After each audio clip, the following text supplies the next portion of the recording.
itanong kay Secretary, aside from the SALN, paano ba natin mag-guarantee that this time around, hindi nakakatanggap ng mga komisyon, wala mga focus dito sa mga kickbacks, proyekto, mga parking kickbacks. fee. Ano pwedeng gawin natin concretely na, bukod sa pagpunta sa korte, because it might take a long time. Okay. One of the platforms sana noong sa akin is the digitalization.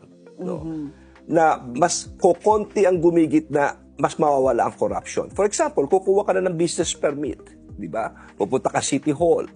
Marami lang bubulong-bulong sa iyo yan. Napakasimple lang. Tama. Pero what if digital? By phone lang, direct ka na Online. dyan. Online. lahat. Less human contact. Yes. Less porsyento. Yes. Kung gagawin natin yan, malaking talagang yan, pero it will really a lot of corruption maaano ito. Tama. Yan ang isang sagot for corruption. Digitalization full. Sa ibang bansa, pumunta sa UAE, I was surprised. Halos lahat ng transaksyon digital, direct agad sa loob.